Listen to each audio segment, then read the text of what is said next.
morning. I am in the van and I'm going to sneeze, so if it is a bit wobbly with my hand, I apologise, that's why.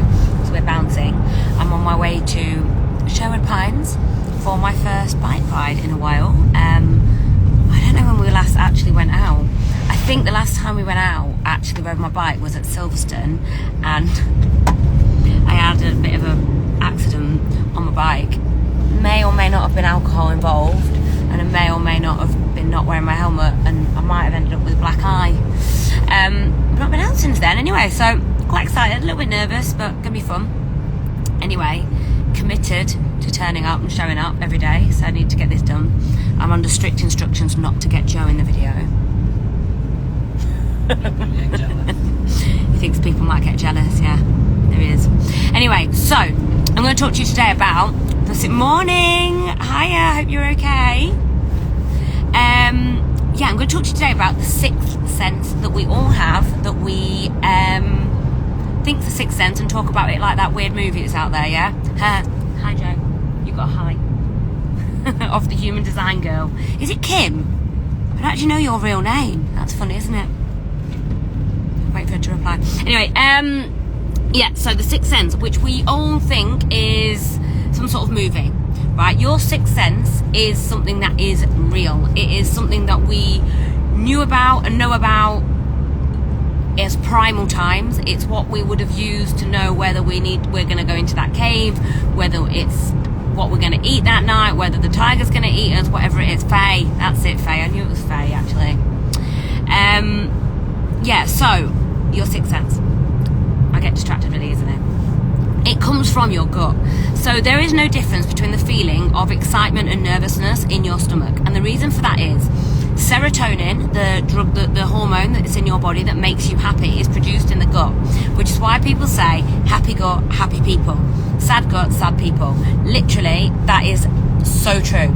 So when you have things going on in your life, anxiety, depression, trauma happening, things that are upsetting you, you feel it in your stomach, right? And that's because less serotonin has been produced. And the less serotonin has been produced, the more likely you are to get things like IBS and gut problems and things like that. It's literally linked. Like, it is so linked. When someone has a gut problem, a problem below, I guarantee you there is something on a psychological level that is going on for them, whether it's something from the past in the subconscious that they don't know about, or something that's happening now. It is linked. It to me, that is a no-brainer. It is linked. That's what I believe, and what I've come to find out over the years. So when we are in a state of distress or unhappiness, our gut isn't producing all the probiotics and all the serotonin and everything that it needs to be able to break down our food properly. And then that's why we end up with things like IBS.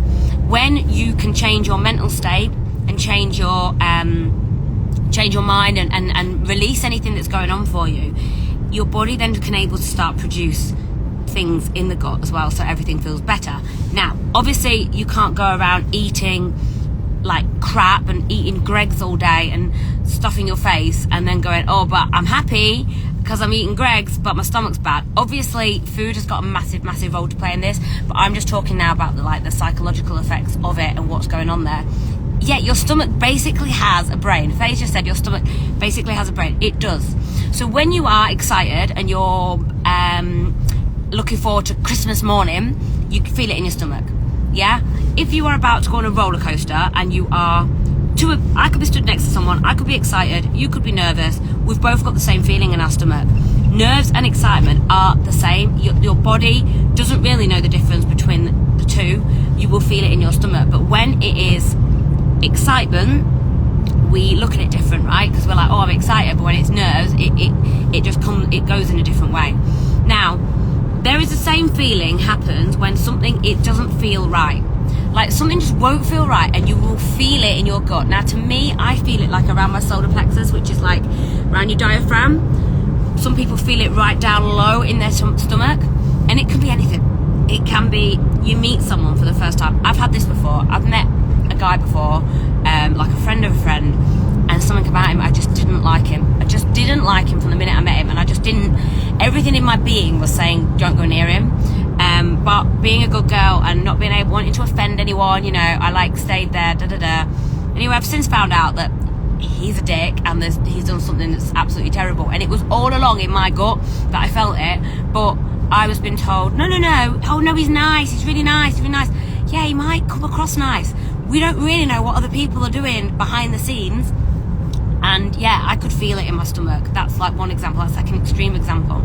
Other times could be like, before you're going to buy a house, make a big purchase, even a small purchase, something might not feel right, you know, and then you get home and lo and behold, it breaks or something goes wrong or something isn't right. Trusting your gut is literally the sixth sense to your power. To your power. Yeah, you can, whoa, nearly did we hit a curve there, love? I would have got screamed at if I'd done that, by the way. Woo, rocky bases. So if, you know, we use our eyes to see, is it safe? We use our ears to hear, does it sound safe? We use our senses to smell, it smells okay. We use our taste, yeah, tastes okay. But we stopped using the intuition, the gut. Something doesn't feel right. But the problem is, we're in a society where we'll tell people, oh no, it's okay. It might be okay for that person, it might not be okay for you. And trusting your gut. And the more you can try and trust your gut, the more you're going to build trust within yourself, that you believe yourself and trust yourself. So when you follow your gut, even if it doesn't make sense, right? And it rarely will make sense. Sometimes it just won't make sense. You know, like that with that guy. Everyone liked him. It didn't make sense that I didn't like him, but I just knew. There was something about him. I just knew. So you trust your gut. Oh, it's gorgeous here where we are. I can't get John a video. I'm just going to show you like no churches and stuff. Anyway, I think we're in Robin Hood Town, somewhere like that. If the more you trust, so I trusted my gut on that instinct, and that has built trust within me for me to know that actually, yeah, when I get that feeling, I need to start trusting it. Now, it's work in progress. I don't always trust my gut. There's times when I think, probably should have gone with what you thought there, but that is the message for today.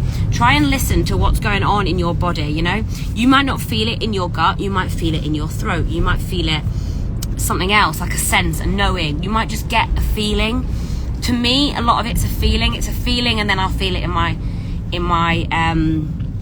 solar plexus. It's like a knowing, and I don't know why I know it, I just know it, and there's just something within me, and I can just feel it.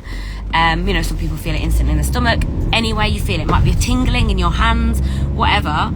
Listen to it, pay attention to it, maybe write it down. Maybe if you're not going to trust it that day, write it down. Right, okay, I had this feeling because I thought this was going to be the wrong decision. Write it down, and then see what happens in a month or 2 months time. Were you right?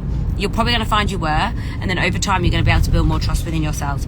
That is the most important thing that we can do, is trust ourselves, our intuition, because we know what's best for us.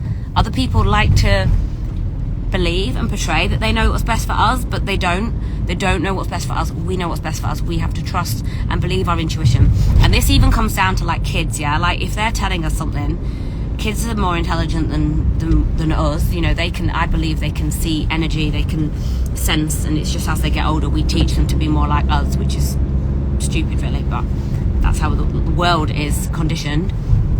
And if kids got a feeling, if a kid doesn't want to go near somewhere or doesn't want to go in somewhere, and I don't mean like just think it's a little bit of a tantrum, like there's a reason, like look at what that reason is, because honestly I think you can learn from children. I've seen kids before that have not wanted to go near people, and then you find out something about them. So yeah, and then build that into your kids. Get them, you know, what's the feeling? Do they feel like they don't want to do that? Do they not want to trust themselves?